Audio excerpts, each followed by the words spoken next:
La Coalition Avenir Québec qui a été, c'est la création nouvelle de l'année 2011, la vedette, en fait, François Legault, la vedette de l'année 2011. Je dirais la stripteaseuse de l'année, hein? On a vu un petit bout à tous les jours, à toutes les semaines. Puis en fin d'année, la DQ qui fusionne, évidemment, qui reconfigure le paysage politique. Un nouveau parti, en fait, puis un parti de moins. Justement, Legault a amené beaucoup d'enthousiasme, beaucoup de mots, de slogans creux, le changement notamment, mais il n'a pas encore mis de la chair autour de l'os. Il y a eu toute une année pour mettre de la chair, et j'ai l'impression, moi, en éducation, son programme est solide. En éducation, son programme est solide. Oui, mais il n'y a pas juste l'éducation, là. Il y a pas. Puis augmenter le salaire des profs de 20 Mario, pourquoi pas les infirmières? Pourquoi pas couper un peu en quelque part aussi? Oui, mais ça, en finances publiques, c'est pas si pire aussi. Coupe Hydro-Québec, c'est tellement de coupures que c'est peut-être même pas faisable, tellement que c'en est. Il y a du bon, gros. En santé, c'est plus faible. La DQ a ramené un petit peu de privé, mais. Avec 240 milliards de dettes, puisque la santé prend... 50 des dépenses, Mario, du gouvernement. C'est sûr que ça prend des remèdes... En faisant un petit peu plus de ce qui marche pas qu'on va avancer. Ça prend des remèdes plus musclés que ça. L'affaire avec François Legault, au moment où on entame la nouvelle année, on finit celle-ci, il n'y a pas de fondation en béton son affaire. Non. C'est fragile, ça s'est construit sur des stationnement. Les gens sont stationnés dans le cours de Legault puis essaient de savoir est-ce que je reste ici jusqu'aux élections ou est-ce que je m'en vais ailleurs avant ça ramasse les énergies de changement. La fusion avec la DQ, des gars comme Gaétan Barrette, le président des médecins spécialistes qui fait de gros moteurs de... en 2002, Mario, puis en 2003, ça ne voulait pas dire que t'as gagné. Je le sais, c'est pour ça que je dis qu'il n'y a pas de... Non, mais lui, il n'y a pas des fondations en béton.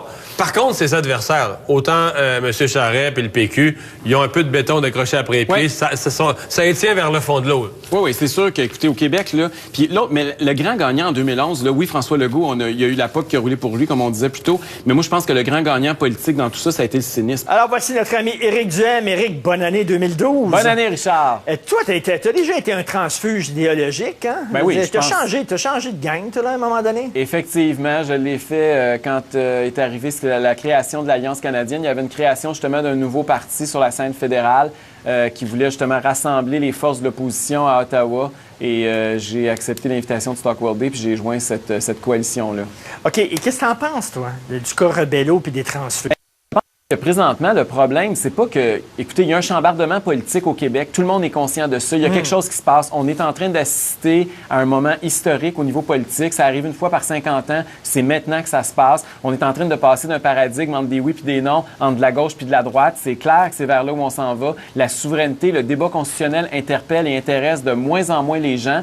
Et on s'en va de plus en plus sur un autre débat. Et c'est normal, dans ce contexte-là, que les partis politiques soient bouleversés, que des nouvelles alliances se forment, que des anciennes se détruisent. Je pense que c'est tout à fait normal, ce à quoi on assiste présentement. Ce qui est moins normal, c'est de flairer l'opportunisme et l'hypocrisie comme on le fait avec ce qui se passe présentement à la CAQ. Je veux dire, on a l'impression que la CAQ, là, François François Legault a la liste des députés péquistes qui vont sauter à la clôture. Là. Puis là, il s'arrange qu'il y en ait un par mois au bon...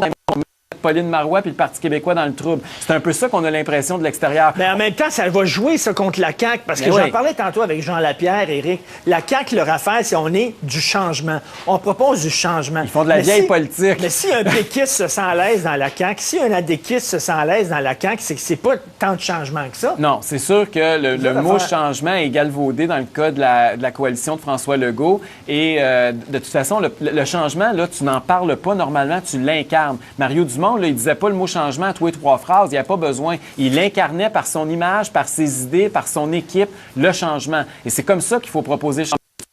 Quand tu parles de stratégie puis que tu ne le fais pas en termes de contenu, ça marche pas ton affaire. Et c'est le problème de François Legault, c'est qu'il fait de la vieille politique puis il répète le mot changement. Alors, le mot changement ne colle plus à lui ni à ses politiques. On a vu, il y avait eu, les gens ne savent pas vraiment où se situe la CAQ. Ouais. On l'a vu, il y avait un sondage, les gens ne savent pas si c'est souverainiste, fédéraliste.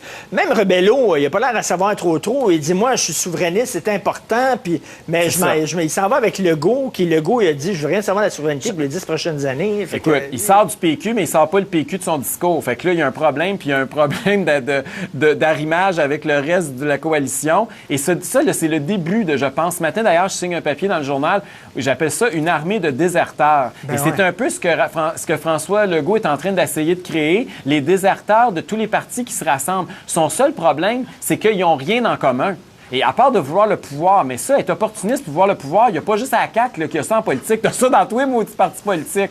Et il va falloir qu'ils trouvent quelque chose qui les rassemble, une idée qui les rassemble. Il faut prendre en considération que les Québécois, là, ils sont pas comme toi puis moi, ils sont pas payés à temps plein pour s'intéresser à la politique, à ces questions-là. Ils s'intéressent quelques secondes, quelques minutes par semaine ou par mois à ces questions-là. Et là, tranquillement, ils sont en train de voir le vrai visage de la coalition de François Legault. Les sondages historiques là, qu'on avait il y a 3-4 mois, c'était un idéal de ce qu'un parti pourrait être selon eux. Et là, ils adhéraient à la CAQ. Maintenant qu'ils voient le vrai visage de la CAQ, mais il y a beaucoup de monde qui désenchante puis qui se mettent à courir et à se sauver de là. On a de la difficulté, après tous ces mois de striptease, à définir qui est François Legault. Est-ce qu'il est à gauche? Est-ce qu'il est à droite? Est-ce qu'il est souverainiste? Est-ce qu'il est fédéraliste? C'est mystère et boule de gomme ce matin. Et ça, c'est un grave problème. J'espère que maintenant qu'il est un parti politique, il va pouvoir mettre les choses au clair et pouvoir dire enfin qui il est, parce que depuis des semaines, on n'a aucune idée. Elle avait un noyau dur. Elle avait 15 des électeurs qui se disent qu'ils sont de droite ou de centre-droite au Québec. Des gens qui veulent moins d'intervention de l'État. Il y a un noyau dur. Et l'ADQ, elle avait cette base-là. François Legault, en étant gauche efficace, une journée droite, centre-droite le lendemain, fédéraliste, souverainiste, je pense que sa base, présentement, est de zéro. Son discours a été très confus parce que, par exemple, qu'est-ce qu'il pense sur plus ou moins d'intervention de l'État? Il n'est pas capable de nous le dire. Il dit mieux, mais mieux, ça veut rien dire. Quand il dit le changement, ça s'incarne comment le changement dans le Québec de François Legault? On n'a pas l'impression que cette vision-là, elle est très claire. Présentement, c'est plus des slogans puis 2-3 mots garochés à gauche et à droite. Pourquoi, Éric? Il veut se garder toutes les portes ouvertes? Il veut plaire à tout le monde. Il veut faire la même erreur que tous les politiciens font. Ils veulent embrasser 100% de l'électorat au lieu de cibler ceux et celles qui ont plus de chance de voter pour eux. Et ça, c'est un gros problème. Alors, Stephen Harper, là, il a été élu premier ministre du Canada, c'est pas en essayant d'embrasser tout le monde. Il a choisi exactement les électeurs qui avaient besoin de se faire élire et ça a fonctionné. Jean Charest, il fait exactement la même chose. Regardez-le aller, là. Jean Charest, il sait exactement à qui il parle. Il a ses propres clientèles libérales. Il est très fidèle à ces gens-là, même des fois à son propre péril, mais il parle à son monde. François Legault, il est un peu comme Mario Dumont. Je l'ai vécu avec Mario Dumont en 2002-2003.